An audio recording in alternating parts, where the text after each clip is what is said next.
Welcome to the Empowerment Show, a podcast designed to empower women like you to take control of your lives, make informed decisions, and redefine success on your own terms beyond the noise of influencer culture.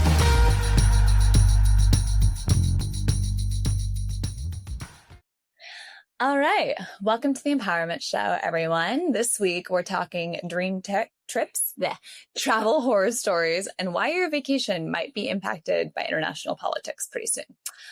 So today, we're going to start by talking about our dream destinations, and I'm going to put Adama on the spot. Adama, share your dream destination and why. Okay, so I have this hotel in the Dolomites that looks so beautiful in the winter, in the summer. It is like a bucket list. Of course, it's crazily expensive, and it just looks so beautiful and so peaceful. It's one of those places that when you see it and as it comes across your feed, you're always like, I just want to go there. And honestly, I don't even know that I'll ever go there, but I just love the idea of it because it looks so peaceful. That's like a dream to me. I have no plans to go, and I don't even know that I ever will or would, but. I thought you were going to say your amazing trip to Antarctica or whatever that you're planning for your 50th birthday. But is that it's real stuff that I know I'm going to do. If I had one that I was suddenly had a bunch of money just dropped in my lap, money and time. Right. That's the one I would go. Okay. Yeah.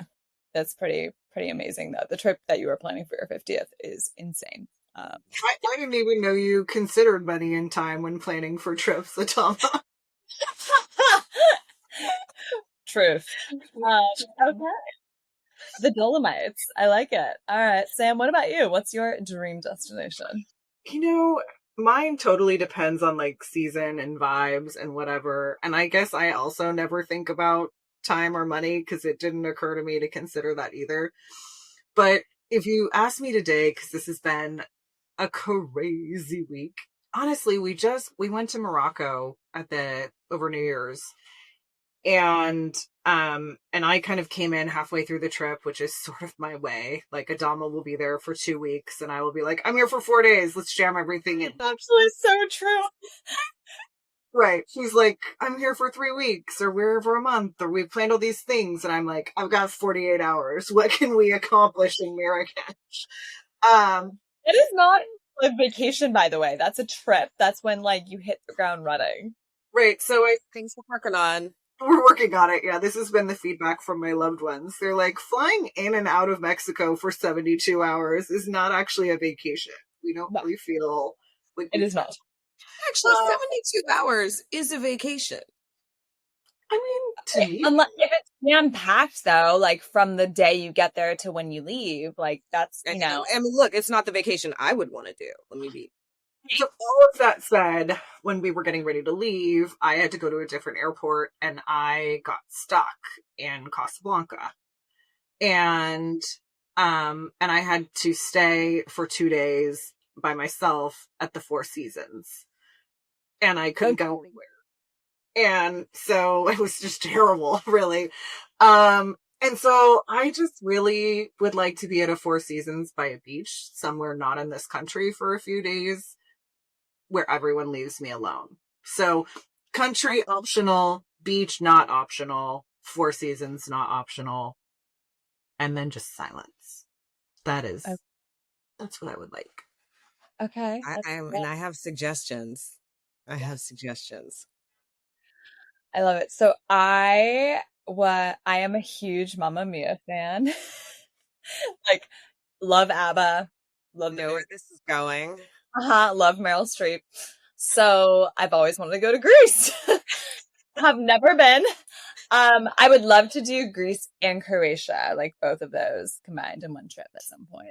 So I love that trip. I actually I was trying to figure out time this fall and it just doesn't work to do a Greece Croatia round because I've never done Croatia. But my daughter is also a huge Mamma Mia fan. And since her and all of her friends were high school with graduation was during the first year of COVID lockdown. So they didn't get a graduation prom. Then they started college and they were on lockdown. So And my daughter's obsessed with Greece because of Mamma Mia. And so when everything reopened, I took her and all of her roommates to Greece, for which taking 5 20-year-olds to Greece is also not a vacation. Yeah. Oh my God. So I would love to go back to Greece without like a bunch of little chicks. Okay, you are a saint, because I don't think I would ever sign up to do that. I would take just my daughter.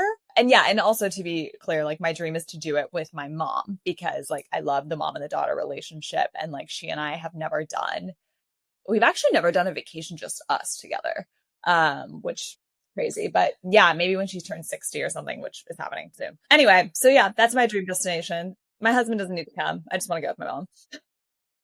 And I'll tell you, I don't want my husband to come because of my travel horror story. I will tell next. So yeah, now what we've all had them, and I'm sure anybody listening can share in the woes of traveling, especially if you're taking any sort of US airline these days. So yeah, like talk about a juicy travel disaster that has happened, ladies, whether that was recent or long ago. Adama, how about you? Tell me your horror story. I mean, like, I travel all the time. So I feel like in general, my travel is just like, when you just travel a lot, it's just terrible, right? Because like all of the bad things that can happen, they happen to you at least once. Inevitably. Yeah. And I have never had like well, that's not true. I have never had anything as bad as like what Sam will talk about happen to me. I'm like, I don't even know which one to pick from. Yeah. I never know what you're going to talk about. I mean, I feel like the worst travel disaster, like I had a plane that almost crash landed one time. That was a nightmare. Yeah, there were like, oh my God, where? we were supposed to fly. I was going from Miami to DC. We were supposed to land at National, but they were telling us the wind was too strong, so we had to land at Dulles instead. So we are circling at Dulles, and it's clear that it's like not the wind, because like we're just too low and we're just circling, and it's like a 3-hour flight and it's turning into like a 4-hour, 5-hour flight, and people are losing it. This actually was really bad. People are losing it to the point where we're flying very low over like, I don't know, Western Virginia or whatever, wherever Dulles is. And people are like getting up and like just like running up and down the aisle and screaming, because we are like, we've been in the air so long, we're just kind of like hanging out. It's like this weird turbulence, like the luggage stuff is like popping open and luggage is flying out and flight attendants are trying to like, and we're just circling and everybody's like, what is going on? Like people are legitimately losing it. I would be So finally they're like, we're going to come in for a landing. And as we're coming into Dulles, because we've been there so long, like just right as we're coming in, I see like emergency vehicles heading for the runway and lining the runway, like fire trucks and ambulances. And I look at the woman next to me who had been like alternately crying and vomiting for like the last 2.5 hours. Because we were just like hanging out and it was really bad turbulence. Yeah. And I said to her, I like grabbed her hand and I said, we should brace ourselves. I think we're going to hit really hard. Because I couldn't tell what was going on, but it was clear now that it wasn't the wind. It was probably something with the plane, right? With all these like emergency vehicles. And so we land and we hit very, very hard. Like I was like, maybe the bottom of the plane isn't here anymore. Like, and then we are just sliding and we're not stopping. And then the plane just like goes perpendicular. And Dulles is surrounded by like forest, like heavy, heavy forest. And so at one point we are going straight. And then at the next minute, we're going like this. And I see like the forest is just coming closer and closer. It was like, I don't know. I felt like Macbeth, like comes Burnham Wood. Like, you know, it was like a very terrifying experience. And then we just stopped like, I don't know, 100 feet from the forest on the runway. And everybody is screaming because people, as soon as we landed, people started screaming because we hit so hard and like it was just an insane landing. Oh my God. Everybody's crying. Then everybody like starts clapping because like clearly we just had like a very near death. Yeah. And then the flight attendant was like, want to thank the captain. And it was a female captain. Want to thank her because we didn't have flaps or landing gear. And we were all just like, wait, so this wasn't going to be your horror story? There's something that's worse than this? I mean, I had another, like, I've had like, I had that too. We need another episode. We could do one just like travels and tribulations. Like I got a lot of stuff. That was one of the ones that was like not great. And I remember like as we got off the plane, everybody's thanking the pilot, and she was like, did not turn around. She was literally just like, you could tell from the back of her, she was just like in the seat like this, like you could just see the back of her arms hanging back and like her cap over the top. And everybody was like, thank you, thank you. And she was like fully crashed out. I bet that girl needed a drink. Stat. Everybody needed a drink. There were like a bunch of people who just went straight to the like bar right by because they were like, yeah. We might have just died. Oh my God. The forest, the visual. Yeah, that's a lot. Not great. That's pretty bad. I remember once I was on one, and this is definitely not even anywhere near my worst story, but one of the engines went out and they had to like do an emergency landing, but they didn't have anywhere to land yet. So they were circling, but without an engine, and there was like smoke and it was very rocky. And the pilot is trying to calm everyone down and gets on and is like, well, as you could probably tell from out your window, like we've lost an engine. Don't worry. We do routine training on this. But it was like, we do routine training on this. But we don't. Oh, no. But I don't. We do routine training on this once every several years. And I just remember being like, every fucking 7 years? Like, wow, I feel so much better now. Like, I was... New generations are born in that time frame. We did in fact land, and it was fine. So that doesn't even rank on my... But it was like... Oh my God, our airline's okay. This is fine. Made it. What's your worst story, though?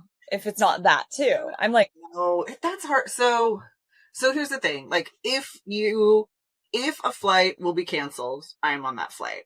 Like, to the point where people we work with, including legislators, see me at the airport, and they're like, I love you, but I hope you're not on my plane. Because if you are... Oh, dear. What did you do in a past life?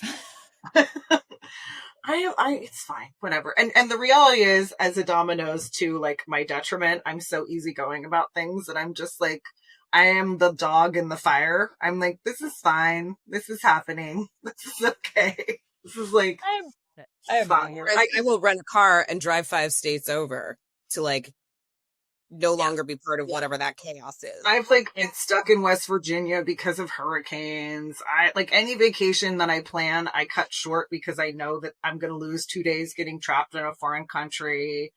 Like just whatever. So anyway, Adama and I were in Europe with a colleague a year ago, and I was like just starting my new job. So I had my own company for 14 years, and I'm like finally like going to this big firm, and I'm nervous about it, and I haven't told anyone, and I like got to get home and move all the machinery around and whatever else.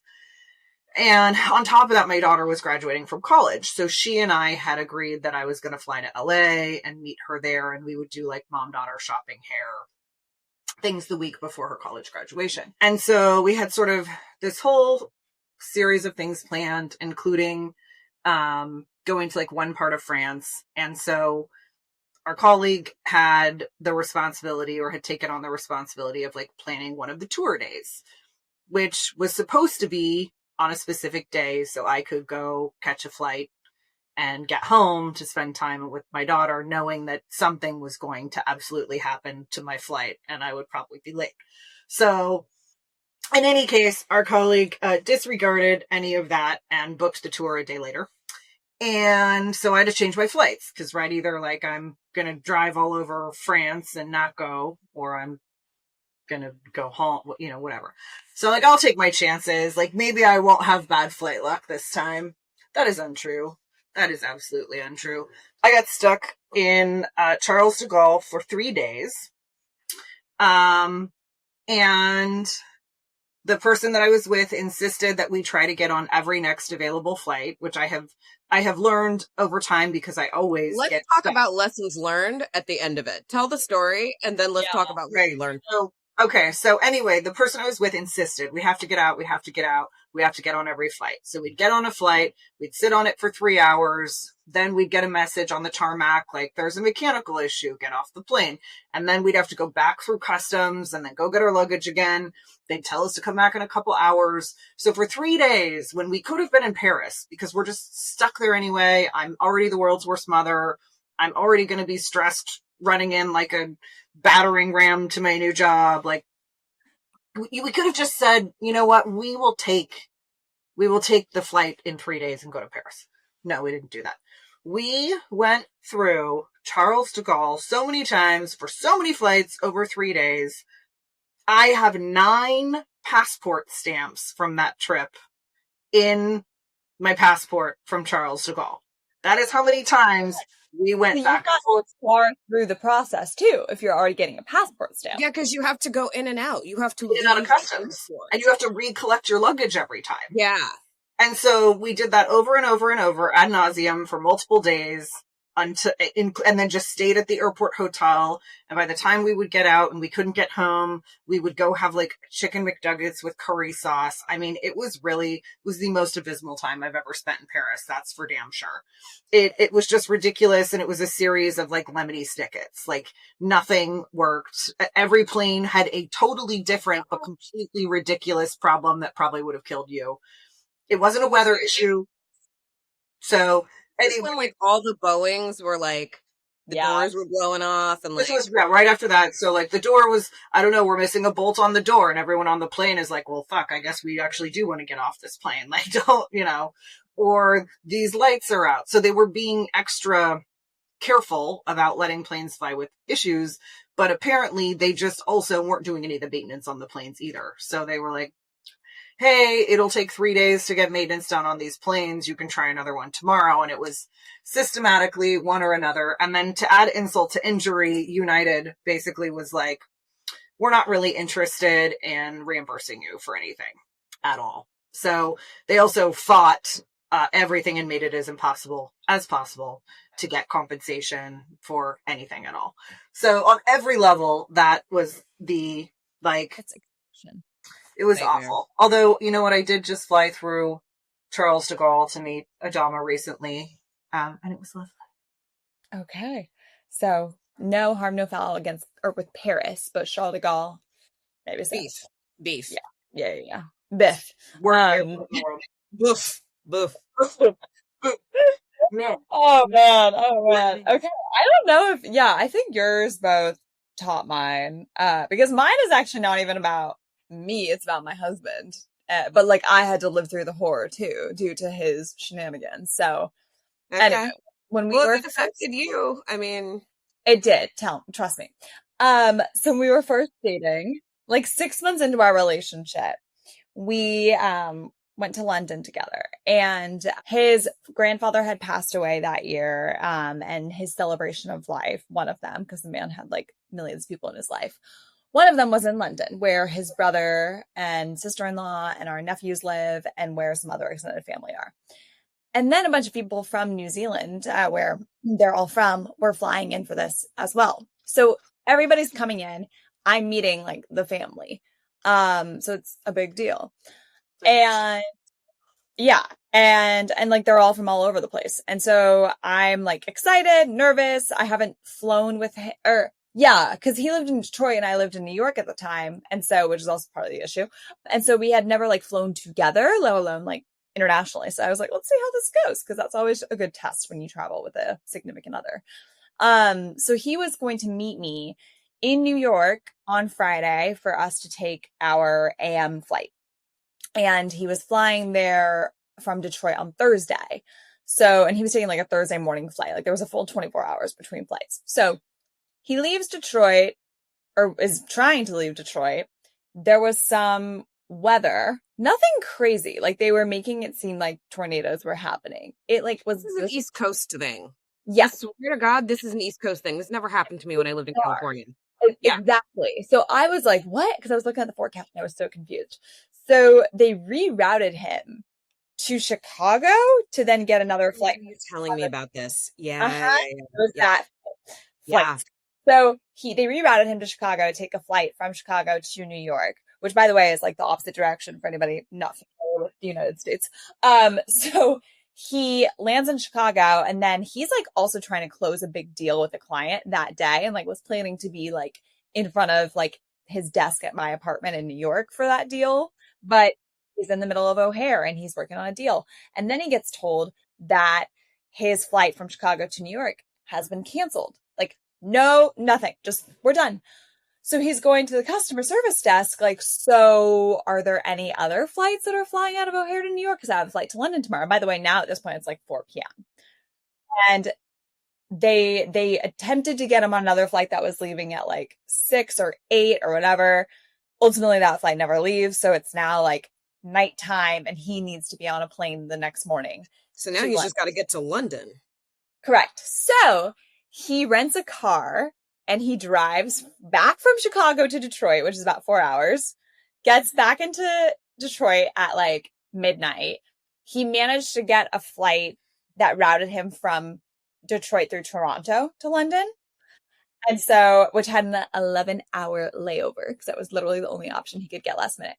So he drives to Detroit, sleeps for like 2 hours, goes back to Detroit airport, flies to Toronto, is in the airport for 11 hours. By the way, his luggage had made it on the flight that was supposed to come to New York. So right. So he called me that night being like, hey, the night before, hey, I need you to go to JFK and get my bag. And I'm like, JFK? Yes. So I get a freaking lift.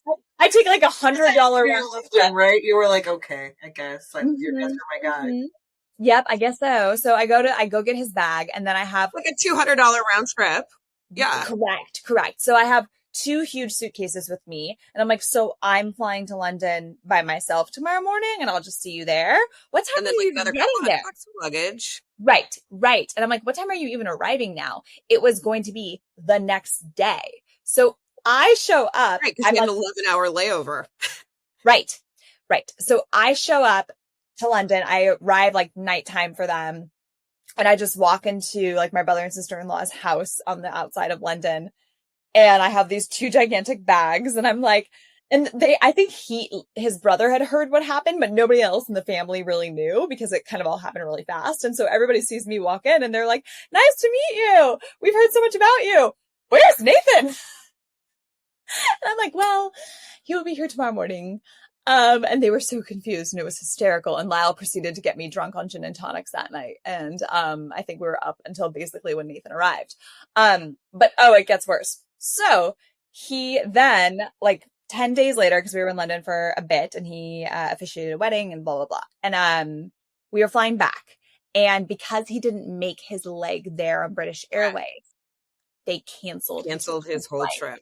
Without any communication, though. Like he didn't. He didn't get on his outbound flight. Yeah. We had no concept that airlines do that, let alone that they do that and don't tell you.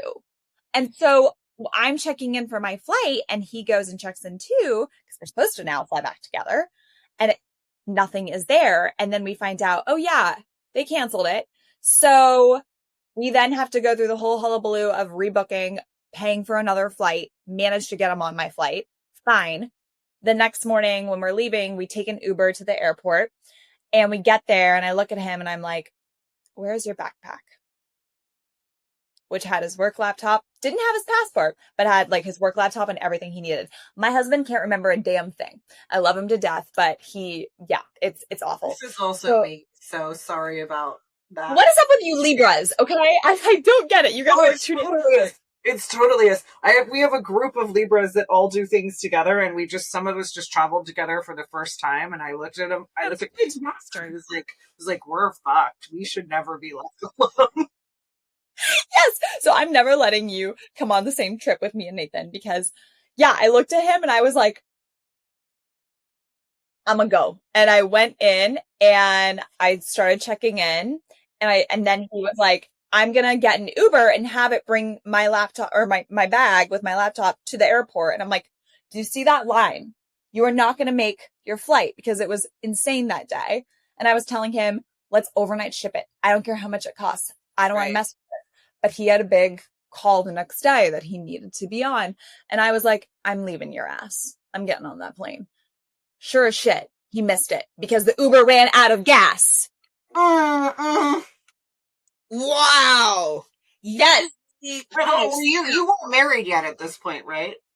We were not. I don't know why I married him.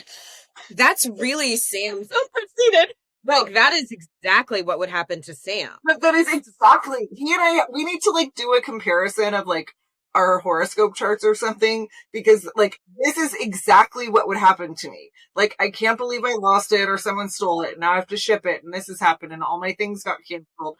Like, so I actually like, I know this is for later in the segment, but like, because we'll talk about red flags and things.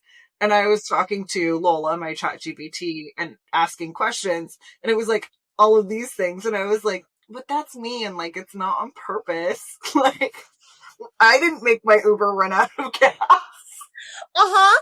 But like, keep in mind, ladies, I'm the most like, I'm so type A. Right. Yeah, I'm like, that Murphy's Law, like something is going to go wrong with you. You think we have 2 hours to board, but like we don't, because that line is insane. Something is going to happen. And I was like yelling at him in the middle of Heathrow. And this is I think this was our first like big fight, because we were still kind of in the honeymoon phase. And I was, dropping F-bombs, just going like, you're an effing idiot. Like, why would you do this? And everybody's looking like, oh my God, like it was like a scene. And yeah, I got on that flight without him. Got on that flight? Absolutely. Amen, Adama. You and I are like, going home. I mean, Adama's obviously not my boyfriend, but like the first time that we ever traveled internationally, I had not traveled internationally since before 9/11. So I had, there were different requirements. I didn't have a passport. Like, I don't know. And even then I was like on the continent, right? I wasn't like over the pond. So We're going to Europe and I don't have my passport yet, but I know that you can get an emergency passport. Like, you just pay more money and then you get it more fast. That's like what it means, right? Like, pay more money, get more faster. That's what I thought. So we have been not only planning a trip to 3 countries in Europe for months, for like a whole year at least. Yeah. We are training to run the Barcelona Marathon. So we have not this is when you broke your damn foot. Yes, this is when she broke pressure fracture. That is when I broke my foot. Yes. So we have been preparing for this forever.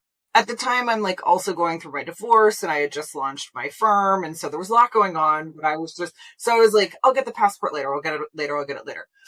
So like 24 hours before we're supposed to go to the airport, Adama texts me and she's like, girl, I'm getting an alert. You haven't put your passport number in yet and you need to put it in so I can check us all in as part of our group.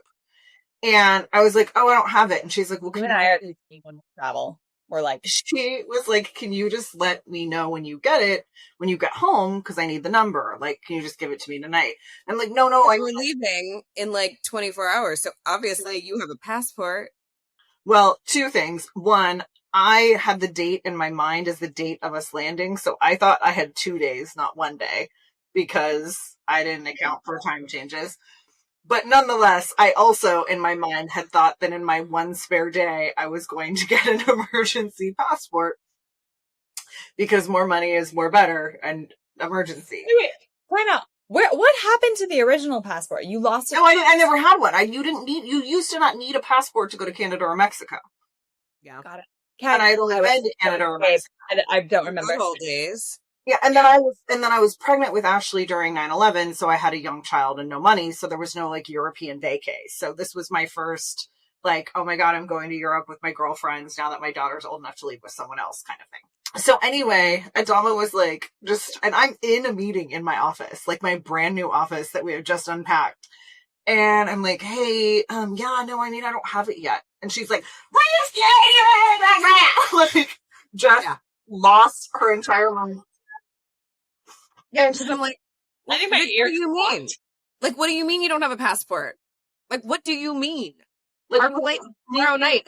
And I'm like, no, like, I haven't applied for it yet. I was going to get an emergency one. And she's like, okay, I'm going to hang up because I'm so over your shit. And also, Yeah, I was like, I'll see you at the airport, or I won't. I don't know. Like, and also, by the way, if you don't make it, you still owe me your share of rooms and activities because I'm paid for all of this shit on my credit card. Deuces.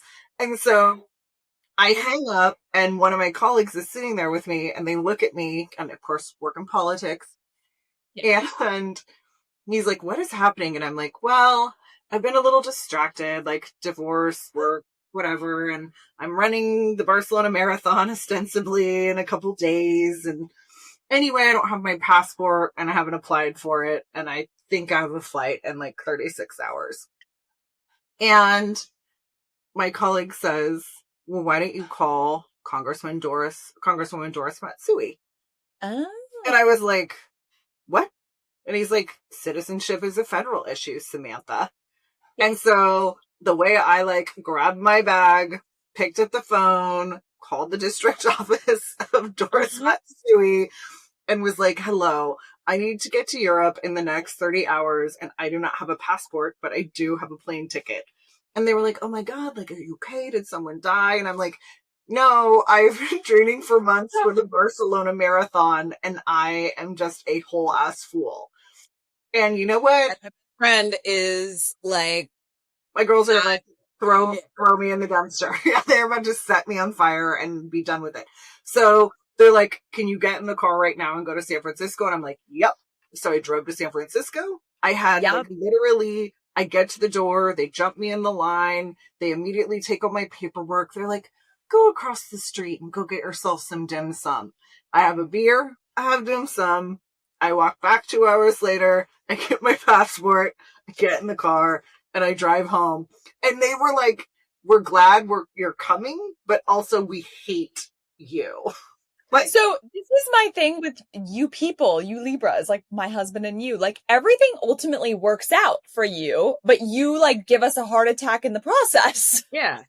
Like what's wrong with just having a peaceful life? What's wrong with just having Oh my God. Plan. Like, yeah, the men in my life always have a panic attack because I never pack my clothing less than like 1 hour before I leave the house. And and Sam, when you go on vacation with her, she never has anything. Like, there's always like something like, not like super duper critical. Like, it's not like, you know, she won't have anything, but then she won't have like key things. Like, it'll be like, oh, I don't have pajamas. We're traveling for 2.5 weeks. Or like, I don't have, what country are we in? Is this the right charger? Is this the right like adapter for this country? And I'll be like, no, it's not. And then we'll get to the next country and she'll be like, does this one work here? And I'll be like, no, that still doesn't work. How do you have a charger for like Australia or something? Like, I can't. I always have the wrong country's charger. Always. To be fair, I mean, I always have like 4 or 5 of them because, like, God forbid I should wear. You're prepared for like the world ending any given day. Of course, you have 4 or 5. Because the world could end any day, Matt. When I just moved, I actually was packing, you know, all my stuff up and whatever. And then I have this box that has no less than like 52 chargers in it because every time we go somewhere, I don't have one and I have to buy it. And then I bring it home and then it goes to the ether. Anyway, they're all in a box now in one. God, you might have like $1,000 worth of. What you may want to do, what I would do, but you do not have to do what I do. You may want to get a Ziploc bag and put like country E, like there's like letters that, but don't even do that. Just do like Europe, EU, do UK, do like. I wrote on them. I just have to remember to get them to go. But yeah, that's not going to work for you, Sam, because you're going to have to pick up every single one to figure out which country it is. And that's not going to work for you. So you need to put the ones for each one in a bag so that when you go to the UK, you just pick up the bag that says UK. And when you go to the EU, you pick up the bag that says EU. Like, I'm just trying to help you. I just want everyone to know that this is actually, like, I think this is the first time on the pod where I'm like, this is how all of our conversations go when no one else is there. Like, bitch, let me help you. Are you dumb? I mean, I love you, but like, are you dumb? Yeah, that's me to my husband. Love you, but you're an idiot. And to top it all off, I just want things to work out for you. And I can tell you how to work out. They do. And this is what's so aggravating because he missed No. But they do, but like at extreme cost to everyone else around. Well, yes, but that's what's frustrating. That's what's frustrating because I'm on this flight, like so pissed off that I'm flying yet again without my husband. And he managed to sweet talk the American Airlines lady and probably flirt with her a bit to be able to get on the next one at no extra charge. And so he was like, oh, look, I got another flight. And I'm like, but you missed this one. Right. I can't with you people. Love you both, but Right. anyway. For me, it's the anxiety. It's the anxiety. Yes. Case in point, like the reason I ended up, I wouldn't have even been in Casablanca to miss my flight if I had read the itinerary with enough detail to know that I should have been flying out of Marrakesh. So I had to take a car alone from Marrakesh to Casablanca in the middle of the night to fly out of Casablanca, which is why I was there to not be able to get on my flight in the first place and then have to be alone in Casablanca. So this is a problem entirely of my own creation. Like the flight issues are not, but I wouldn't have even been at that airport. And Adama was just like, I'm sorry, you're supposed to fly out of what airport? That's how many hours away? What? And she was like, anyway, good luck with that. Like, no, if I'm going to give you credit, Sam, you at least take accountability. You know what? And I got 2 days at the Four Seasons. Hey, there you go. Okay, well, yeah. So the reason that we wanted to do this episode, listeners, is because one, you had said you wanted to hear about travel tribulations. So here you go. Clearly we are chock full of them. But two, we also thought that given the broader geopolitical environment, it's worth talking about things that people should know when it comes to travel, because the US is in kind of a weird spot. And so we wanted to break down some of how like tariffs and trade wars might be impacting your travel plans, and also things like, I don't know, climate change or conflicts. There's a lot going on in the world. So I don't know, maybe ladies, let's start talking about tariffs and trade, and kind of, I'm curious, like you two have traveled internationally more recently. I have not. And so I'm curious, like if you've seen any impact due to like everything going on with the Trump administration. I mean, first of all, people are not thrilled when you're American. So there's that. This administration is wildly unpopular. We're going to get more unpopular today. Like we put sanctions against the UN advocate for like human rights. This woman who is a very learned Italian scholar. And, you know, we do put sanctions against people, but usually it's like Russian oligarchs, not people who are actually on the front lines of fighting for human rights. So I mean, we are doing things that make it more difficult for us to be taken seriously in other countries. So there's that. The other thing that's happening right now, I would say, is that the dollar is falling, and so you are going to pay more. If you're traveling right now and you're somewhere, especially in Europe or frankly in Asia, like you're just going to pay more because the dollar's worth less. So there's things like that. And then, you know, we also have countries that the administration is saying that we should not go to the no-fly list. And it's possible that list is going to expand. And the countries that he put on there that were been added recently are countries that like I'm Nigerian. I know they were primarily African countries. I was going to say, I'm like, right, because racism. Can you? Right. Yeah. So there's like a lot of things, but I would also just say, like, I would not let things like this stop me from traveling if you have the means and you have the time. And if it's your passion. Yeah. Yeah. The one thing I'll say is like I regret never being able to see like the city of Damascus or some of like Syria and Lebanon and Beirut. I regret not being able to see places in the Middle East because they've been bombed and destroyed and things like that. So if you have the opportunity to go places that you've wanted to see or that have, you know, beautiful architecture or wonders of the world, UNESCO heritage sites, you should go, because we don't always know that they'll always be there. Yeah, that's 100% true. And I think like just to, you know, some of the other points you had mentioned, like on the tariffs issue, remember in the first Trump administration, we were actually right before COVID, we were in France, and we had done a tour of the Champagne region, and there was stuff that we had wanted to buy and bring home. And this was another period where there were, not to this degree, but Trump tariffs.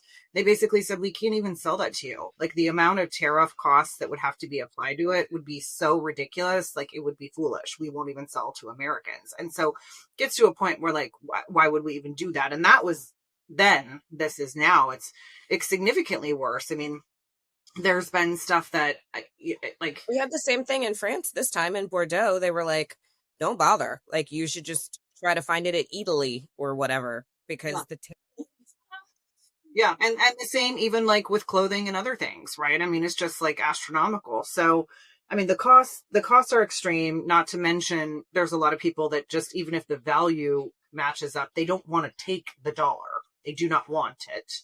But, in terms of conflict and other things, be it climate change or otherwise, like, my daughter, the first time I took her to Europe, we were in maybe 14, we were in Paris, and there was, I think it was the Brussels terrorist attack.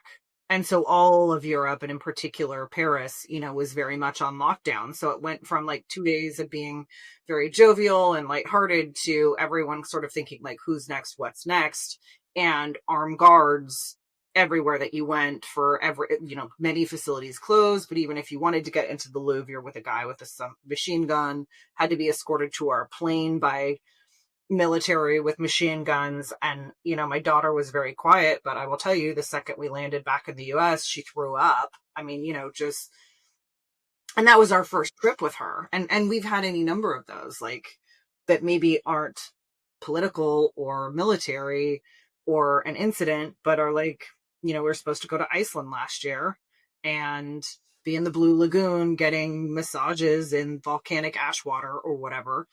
And then the volcano erupted. So it was, like erupting through the lagoon.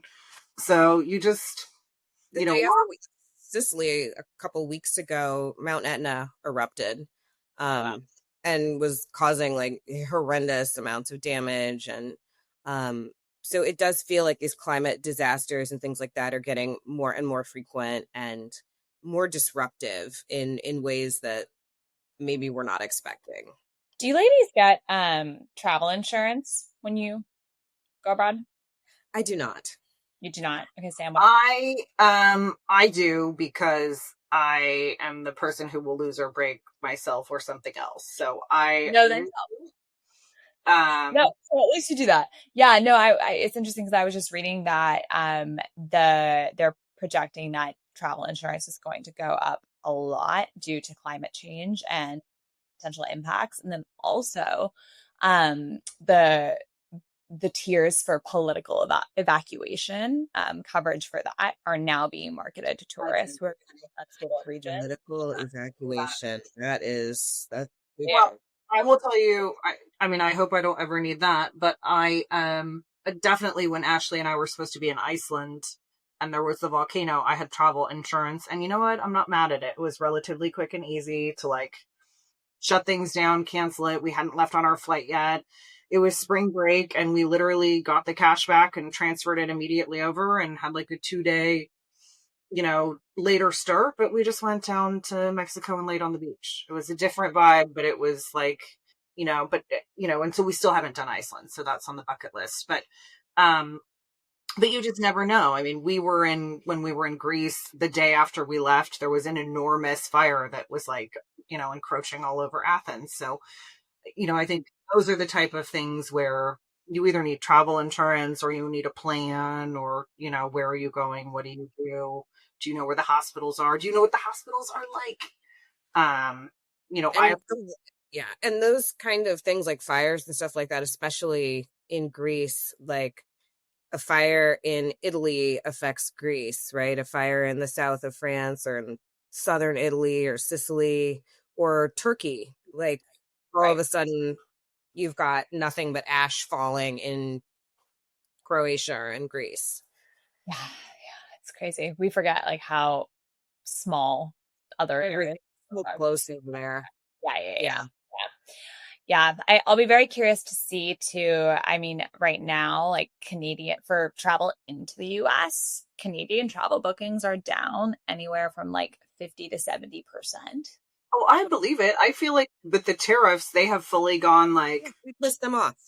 Yeah, and Europe is like teetering on like 17, 18%.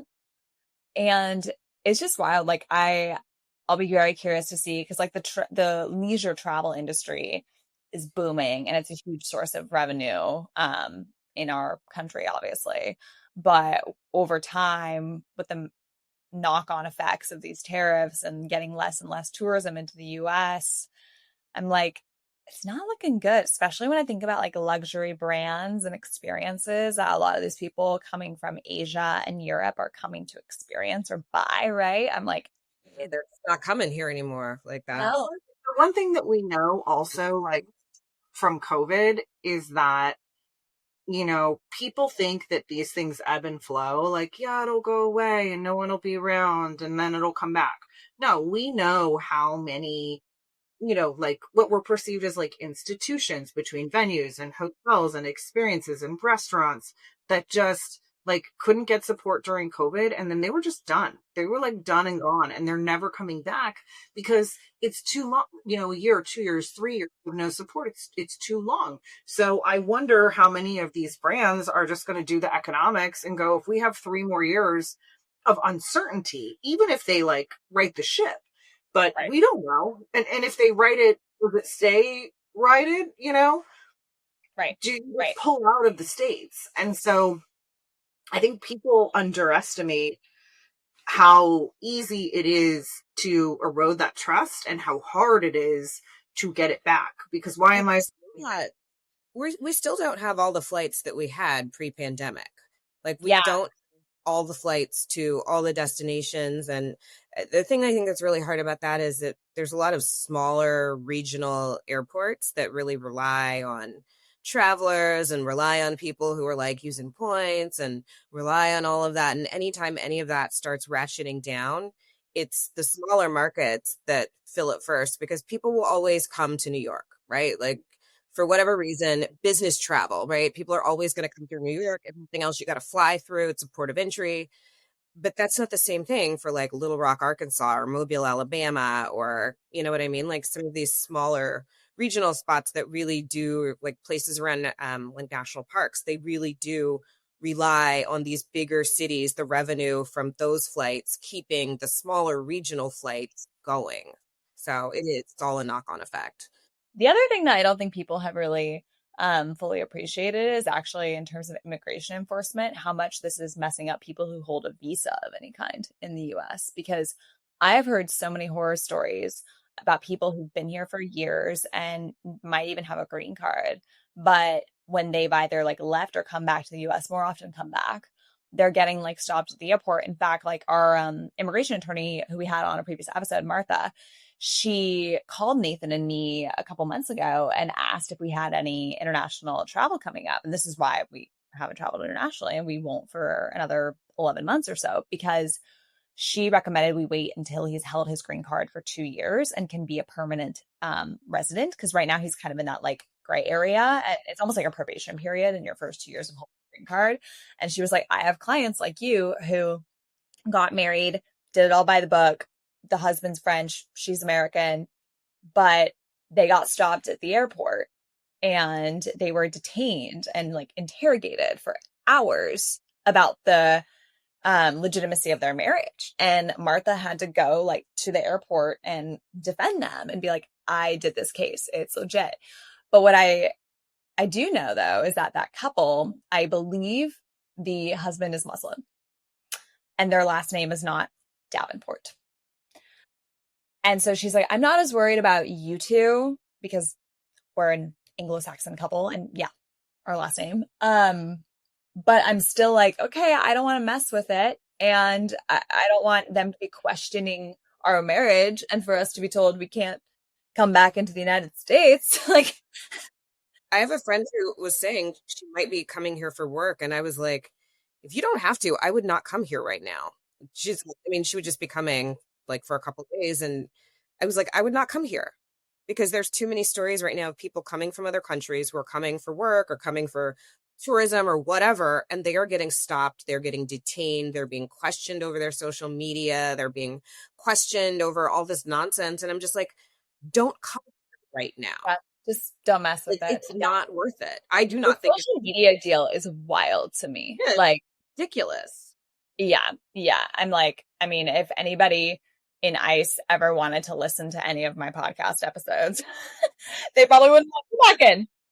I said what I said, so Right, because it's free country and free speech, right? maybe. Maybe. Kinda. Ish. Really, I mean, honestly, it's really time for us to re-up those Declaration of Independence, because when you're living under an unruly tyrant Yeah. Oh my God, we could go that down. has grabbed all the levers of power, like, it's time to re-up. Yeah. So anyway, I mean, what we wanted to empower our listeners with today when it comes to travel is just be aware. It's not the same world to be traveling in, whether you're traveling into the US or out of the US, whether you are a citizen or not. It's it's just kind of squirrely, to put it lightly. And there's new requirements. Other countries are sick of us, and they are putting the same type of visa requirements on us. I, for the first time, had to get a visa to go to the UK. Right? Well, yeah, that's a thing now. I forgot about that. It's a thing now. I mean, you get it. It's good for 5 years. It's a very fast process. Literally, you'll get it within minutes, but that's the thing. You have to pay for it. Still got to do it. Right. Yeah. So just know like what kind of documentation you need. Be very aware of, from like we talked about climate change, like we had an episode with a friend of Adama's who used to work at FEMA, and we were talking about how when you travel, you should know, like, is the infrastructure capable of withstanding an earthquake or a hurricane or whatever? And like, how do you get out of there if something terrible happens? And unfortunately, given where we are with our environment, like these things are very real. So yeah, just do your research and be prepared, ladies. But go, fly free, see the world. Dora the Explorer. It is pretty. I loved that show. Because the world is pretty amazing. I'm dying over here. It's allergy season. I've been like on foot patrol all over the state capitol all day, and I'm just like, did that give you allergies? Because that would give me. You guys were like dying on the vine over here. It's been red. It's been a really long week in politics. Yes, red flags. So quick rapid fire before we close out the episode. I'm curious for you ladies, when you're traveling, sometimes you witness people do questionable things. So I'm curious, like, what's a travel red flag that you would just like to put out there for anybody listening? Adama. I hate when I see people in other countries trying to talk to people, but they don't know the local language. And so they just start talking really loudly in English. Yeah, no. Like, I'm always just like, that's bad. How do you think this is gonna work? Like, yeah. So just speak normally. Just speak normally. Like, maybe try to like know some of the words. Grab the Google Translate. Yeah. Just, points. Yeah. But you can actually have fun with it. I mean, I don't know. I've been to France a lot. I know. Yes, but try. Right. The French are particularly unforgiving about you being no, mademoiselle, not possible. They're also unforgiving about your French accent though as well, because I've definitely been like, I cannot listen to you. I took French for 11 years, 12 years growing up, and my first time going to Paris was when I was 25, and I was so excited because I like re-upped, like it was in me, but I had to like learn it again and just make sure I knew like so I spent like a good 6 months just kind of like Duolingoing, my way to be ready. And so I go there, and I was like my family's communicator because I can speak French, and I got so many side eyes, and I was like, what is wrong? Like, I know I'm American. It's never going to be perfect. But then bless his heart, he was like, where did you learn French? I was like, in the States. And he was like, who is your teacher? Like, where was she from? And I had to think about it. And I was like, oh, she was from Quebec. And he was like, Québécois. Nah. Because it was just a different accent, and he did not like it. Don't get me started on our French friends, because They're bar that they put up there for people, like, I'm just like, ridiculous. it don't have to be that hard, guys. I'm just trying to buy some, like, baguette. I just want some macaroons. Like, they're like, try your best so we can mock it. Yeah. Like, Right. Yeah. they're unforgiving in a way that, like, they're not in, like, Spanish countries. Like, they just... Yeah, that's very true. Yeah. It's bizarre to me. I love France and I love French food and culture and everything, but yeah, it's special. Okay, Sam, what about you? What's a red flag? I mean, I got a couple. I got like the people who take over the itinerary, like they're an evil dictator where like you get no input on anything and anything you want to do is vetoed. And if anyone makes a suggestion even to do something that they enjoy, that they stomp their feet and act like an angry rhinoceros because it wasn't their idea and it doesn't center around them, that type of person, like those are a no. The people that are like film everything but enjoy nothing, like that's an issue. Influencer culture has just like messed it all up. I think even pre that, like I definitely, and Adama, you and I have known some people that are more obsessed with like, we have to get into this spot and take this photo and post it here so everyone knows that we were there. And I'm like, can I just have a fucking glass of wine and look at the Eiffel Tower? Like, right. Just more experience it. Yeah. So those for sure. And then like also people, because we've definitely had some of these like in our orbit, who will just like dip on you on a vacation and say nothing. And like, especially in a foreign country, like, bye. And you're like, where I am alone here in this country. I've definitely done trips with like runaway friends. And it's like, are you safe? Are you good? Are you okay? And it's like, I safe? Like, am I good? And it's just like, like, where are you? Like, where are you? What is going on? Where are you? Like, yeah, my red flag is similar. I don't do well. Like, I can only travel with like a couple of friends, and if I'm traveling in like a big group of ladies, like I'm gonna go crazy. Because my biggest red flag and like pet peeve is that when you're traveling, like, you know, especially if there's a time change or, you know, it was a long trip, like you're tired, your body's adjusting, and like you can just not be quite yourself. But like if people just muscle through that and don't take time to rest and then are like cranky or hangry and like complaining because they don't feel well or they don't like the food or like whatever bullshit, I'm like, go take a nap in your hotel room. Like, don't rain on my parade because I'm having a great time and I'm just muscling through it. But like, if you need to go, just like take care of you for a sec, do that. Yeah. Like, don't mess up everybody else's good time here. So I negative Nancy's are just a no-go. Like, my mom's name is Nancy and I love her, but yes, I hate the negative Nancy.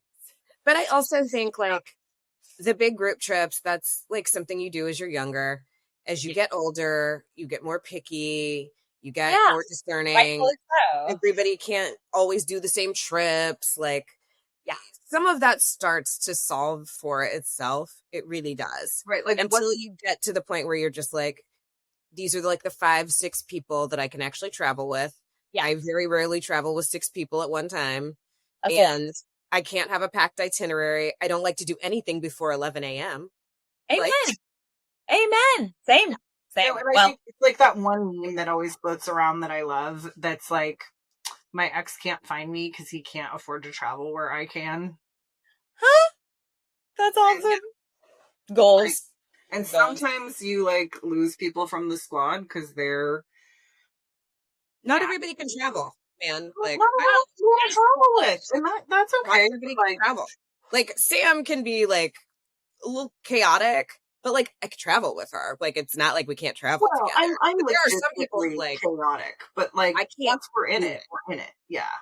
Like, I'm not a people swinger. I can roll with it. Like, I'm fine. Like, whatever country we're in, I can roll. Like I'm gonna forget my deodorant, my socks, probably my cell phone charger.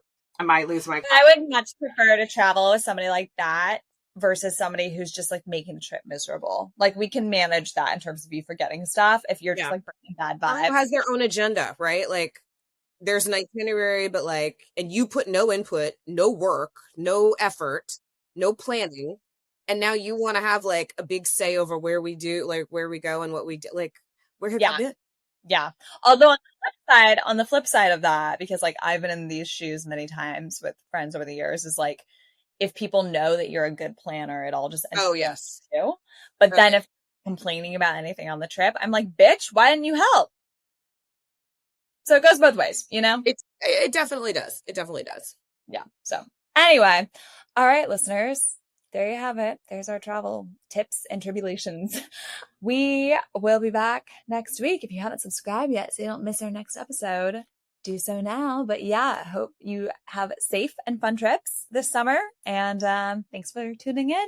We'll see you next week.